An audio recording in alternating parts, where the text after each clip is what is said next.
So ayun no, welcome back sa YouTube channel ko no mga ka-best friend. Mitsubest po ulit no, ang inyong best friend sa Mitsubishi. No mga ka-best friend, ang main agenda natin ngayong video ay ipapaliwanag ko po sa inyo o i-introduce ko po sa inyo ang ating fast selling na 7-seater, ang Xpander Cross po no. Sa full video o sa huling part ng aking video, papaliwanag ko po sa inyo ang tatlong option na promo na pwede nyo piliin at kung paano po ang process natin, no? So, bago po mag-start yung video, unit walk around lang tayo mga ka-best friend para malaman mo kung bakit fast selling tong sasakyan na to, no? So, bago tayo mag-start, konting favor lang naman, no? Pa-follow, pa-subscribe po ng aking YouTube channel para mas marami po tayo matulungan magkaroon ng sasakyan at updated kayo sa aking upload, no? So, start na tayo mga ka-best friend. So yun mga kamitsu, dito muna tayo sa may daytime running light natin mga kamitsu, no? So as you can see, very elegant na rin siya. Yung kilay natin, sobrang ganda ng itsura ng Xpander Cross natin. Tapos, naka T-shape LED headlamps tayo. So sobrang ganda ng ilaw natin, especially kapag gabi, kitang-kita na siya. So, sobrang ganda ng visibility natin dito sa Xpander natin. Tapos, ang kagandahan with Xpander Cross is meron tayong fog lamps dito sa may ilalim. So, tignan nyo naman tong grill design niya, mga kamitsu, di ba? Sobrang suwabe. Sobrang ganda ng itsura niyan, mga kamitsu. So, dito, sa baba niya, ang kinaibahan niya with the Xpander GLS is etong sa baba niya, sa ilalim niya, no? So, brusque yung dating niya pagka dito kay Xpander Cross. Tapos, meron tayong touch ng silver chrome dito sa may gilid natin. So, ganun lang din yan sa pagpunta natin dito. So, dito with Xpander Cross, meron na siyang built-in na parang fender dito. So, design niya yan para mas umangat yung itsura niya compare sa ibang Xpander G model na ino-offer natin dito sa Mitsubishi. So, ang kagandahan nito, yung mugs natin, naka-two-tone na rin siya. Very elegant na yan, hindi itsurang stock na normal lang. Tapos, naka 17-inch two-tone alloy wheels na rin tayo. So, kagandahan dito kay Xpander Cross, mga kamitsu, neto, etong 225mm na ground clearance. So, hindi tayo mamomblema kapag meron tayong dinaanan na medyo baha dahil sobrang taas netong ground clearance natin. Okay, dito naman tayo sa may pintuan. Ito mga kamitsu, naka-ano rin tayo dito, naka-keyless operating system na rin tayo dito, naka-KOS tayo dito. So, ibig sabihin nun mga kamitsu, hindi na siya, kahit wala sa atin, kahit hawak lang natin yung susi, pag pinindot natin siya, is bubukas na yung sasakyan natin. So, ganun din yung sa may side mirror niya, ito makikita nyo, naka-silver touch tayo dito, silver chrome. Tapos ang signal light natin is nakakabit na dito sa may side mirror natin. So, pagka nakapatay yung sasakyan natin, nakalock, is nakatupi yung kotse natin. Pagka pinindot natin dito, ito, yung keyless operating nga po natin, is bubukas na rin siya. At the same time, tutupi na rin pabukas yung side mirror natin. Dito naman mga kamitsu, sa may side door natin, makikita natin na naka-leather leather wrap na rin tayo. Ang kulay niyan, medyo may pagka-dark blue mga kamitsu.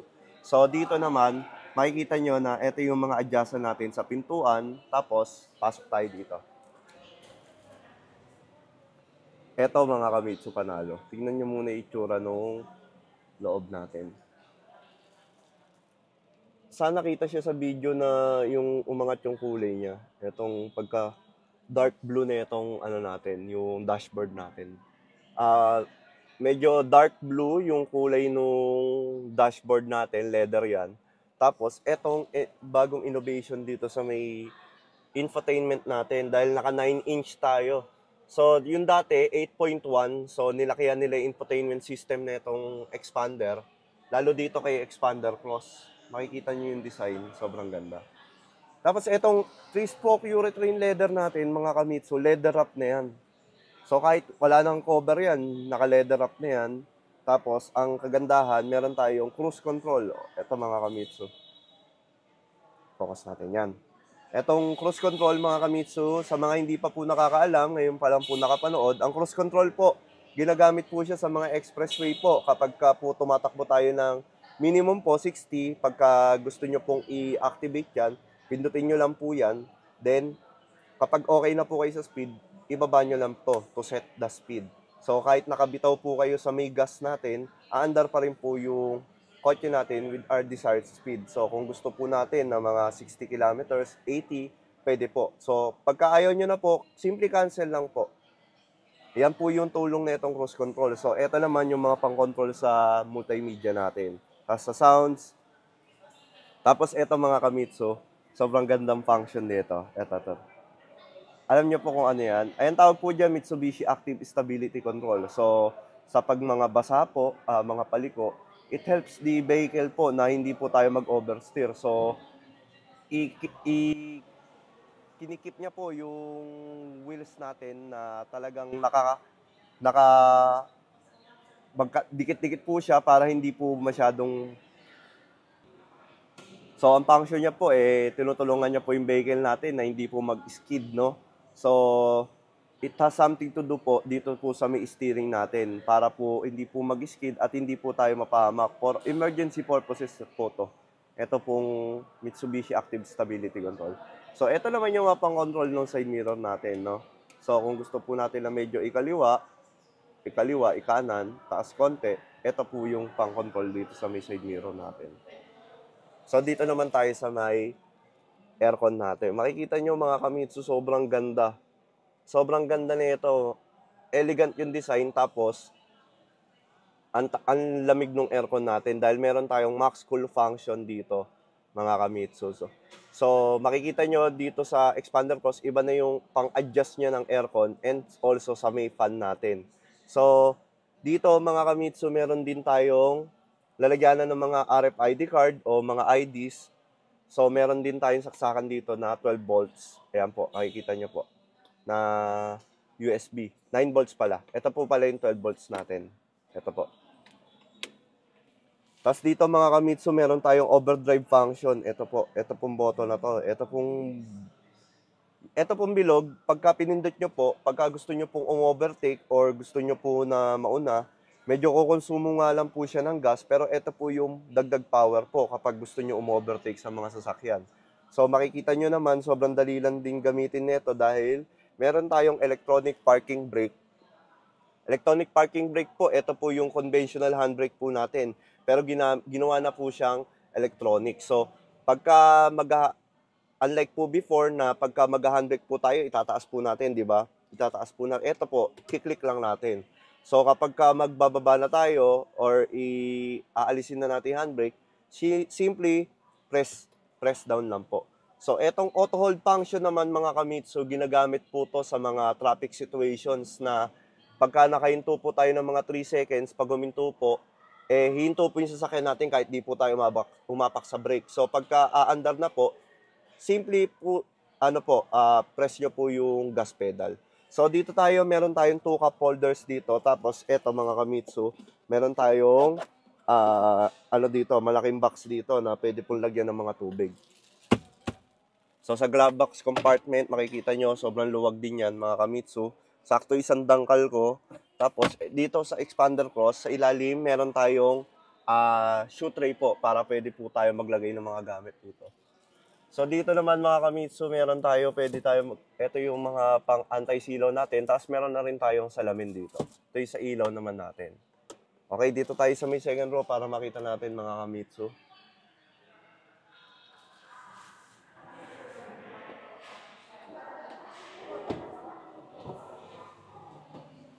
Sa second row mga kamitsu, ganun din.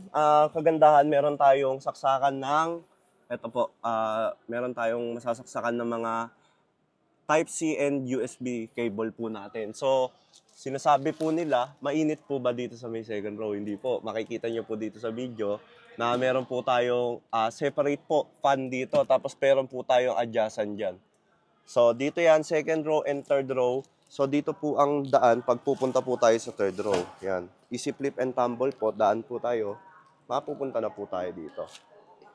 So, mga kamitsu, totoo po bang sulit siya pang family car? Opo, kasi makikita nyo po na ito pong ito pong third row natin is pwede po natin siyang ibaba. Yan po, napu-pull flat po siya kasama po net second row. So, ang kagandahan po niyan pag pull flat mga Kamitsu is, marami po tayong space na pwede pong ilagay yung mga gamit natin dito sa likod. So, ang total po niyan na liters na pwede po natin ilagay dyan is 1,930 po.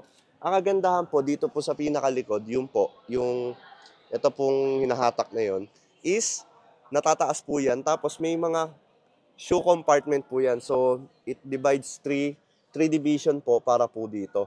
So, pag binili nyo po to mga Kamitsu, meron na rin tayong cup holders dito para sa mga nandito sa third row natin para hindi po sila mangalay. And also, meron din saksakan dito. So, yun mga Kamitsu. Tignan naman natin yung labas po, yung likod po. Tignan nyo naman mga Kamitsu kung gaano kagwapo. Itong expander cross natin is two-tone siya. So makikita nyo na kulay black po yung roof natin. Tapos meron tayong pin type antenna dito. Ito po.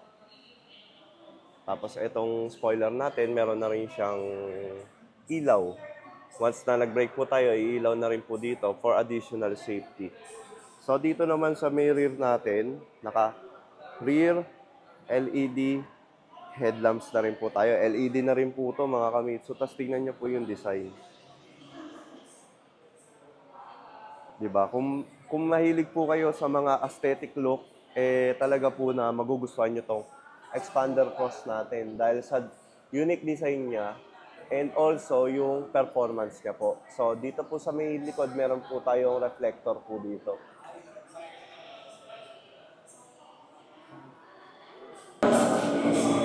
So eto mga Kamitsu, very quick lang. Dito po nakalagay yung anti-lock braking system natin, pati electronic brake force distribution.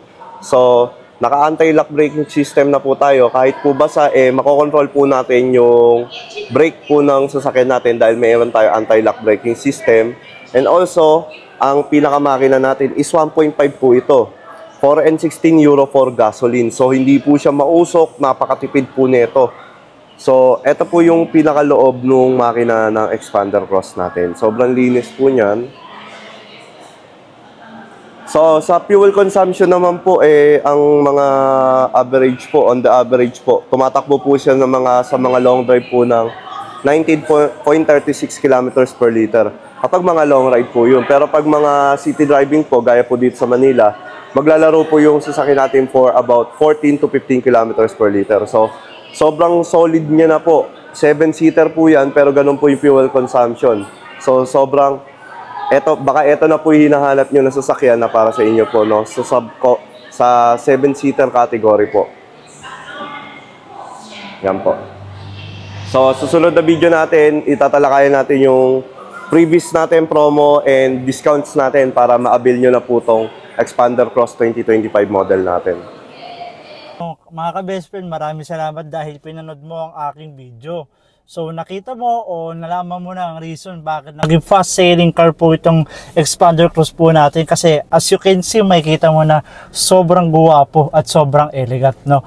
Mga ka-best friend, para mas matulungan ko kayo kung paano po natin yung gagawin po natin para sa mga proseso at requirements, pa-comment lang po Mitsubishi number lang po para po ma-text or ma-call ko po kayo at matulungan na makapag-release tayo ng Expander Cross para sa inyo.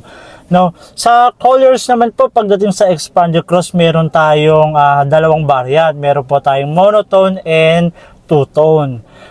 Pagdating naman po sa monotone, nandito lang po yung details. Ito po yung kulay at ito po yung price niya. At pagdating naman po sa two-tone, mga ka-best friend, yung two-tone po, ibig sabihin, yung black roof na po is kulay itim na. Yung roof po ng ating sasakyan, no? So, mas maganda po siya, pero may konting difference lang.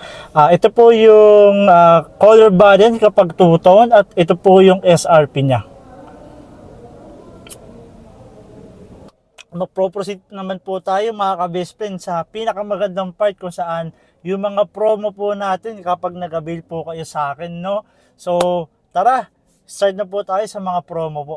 So, no, mga ka-best friend, may tatlong option po tayo na promo na pwede nyo pong piliin. Option 1, ganito po. ang down payment po talaga ng Expander Cross po natin, 80,000. Ngayon, pag na-approve po tayo sa mga pre-chattel na bank o BDO, BPI, Security Bank o RCBC po, 40,000 lang ang down payment natin mga ka-best friend. Pero dahil mapagbigay si Kuya Best Friend, no, si Mitsu Best po, gagawin po natin zero down payment yan. Ngayon, para po ma-avail nyo yung option man na zero down payment po, i-comment nyo lang po o text nyo po ako sa contact number ko o message nyo ko. Ngayon, pa-comment na lang po option 1, Mitsu Best, no?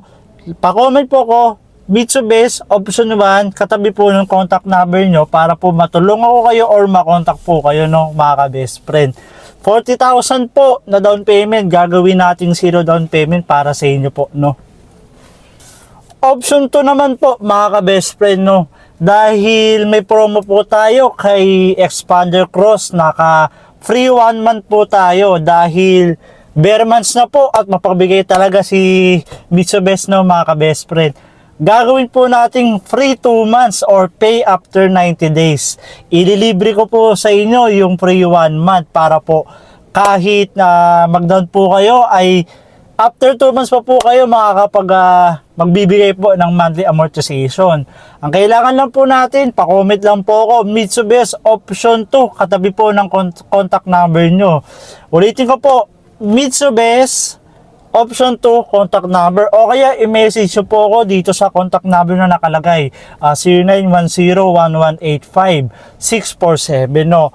Option 3 naman, mga ka-best friend, kung ayaw mo ng zero down payment, kung ayaw mo ng free 2 months, option 3 po, mga ka-best friend, 40,000 worth of freebies po, no. Kapag release ng unit po, yung iba po nakakabit na yung mga exclusive freebies po natin like ng mga emblem, rain visor, pero pupunta pa rin po tayo sa kabitan. Yes po, legit po yan. Ngayon, paano mo ma-avail yung option 3? Pa-comment lang po ako. Mitsu Best option 3, katabi po ng contact number, o kaya i-message nyo po ako ulit para makontak ko kayo at ma-message ko po kayo, no.